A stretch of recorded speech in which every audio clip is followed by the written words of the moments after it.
Jesus in Islam is also known as Isa in the Quran. He's one of the main prophets in Islam, just like Noah, Abraham, Moses, and more. Jesus is taken as one of the greatest prophets in Islam.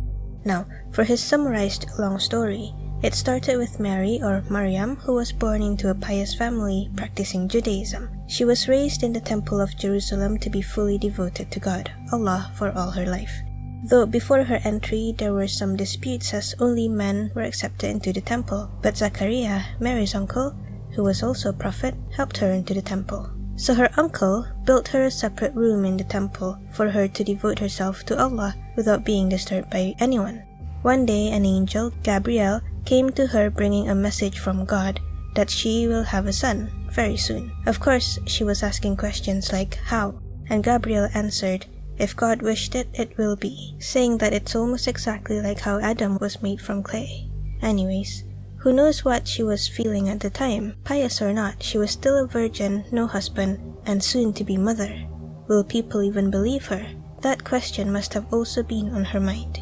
So she fled the temple and managed to live in a secluded farmhouse near her childhood city. One day, her labor pains started while she was outside. She sat against a dry tree and gave birth to a son.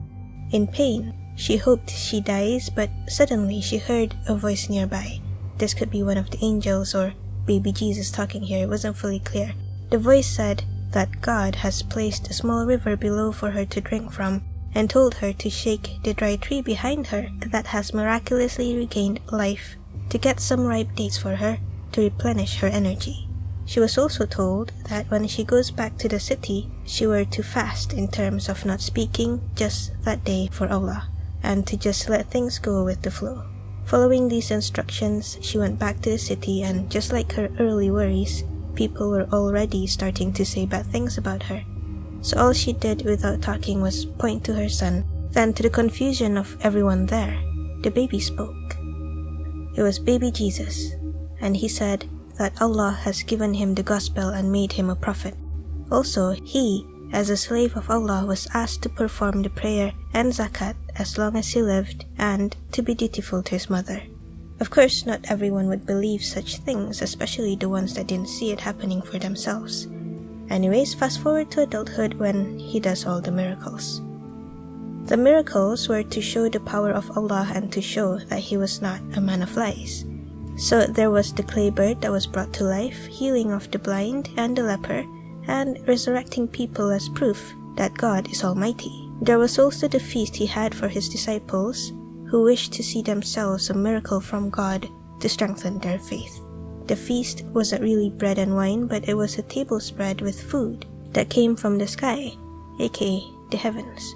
Thus, with all these miracles, of course, the usual, some people think it's all a hoax. Some people were bedazzled and thinks he's the son of God, or even God himself, and some believed that he was the Messiah, or the Prophet. Now for his death, Muslims believe that Jesus did not die nor was he crucified. Instead, he was raised to heaven, and the one killed was someone else. It is also believed that Jesus will come back to fulfill the prophecy that was rejected in the past, and to guide the rest of the Jews and Christians back to one path, which is Islam, and vouch for them on the day of resurrection. So the Muslims do believe that Jesus was doing God's bidding and that his teachings were true. The only problem currently is that his teachings have been altered and added with fluff throughout the ages, which we all know for a fact that the original manuscript of the Bible or Gospel has been lost, or if it's still around, is not used anymore. Thus, technically, what we have now is no longer the true God's teachings, rather, it became the humans' altered teachings instead. That's why, according to the Islamic history, a new prophet was needed to set things straight, which ended with the Prophet Muhammad, the last prophet of Allah that was bestowed with the never-changing Quran.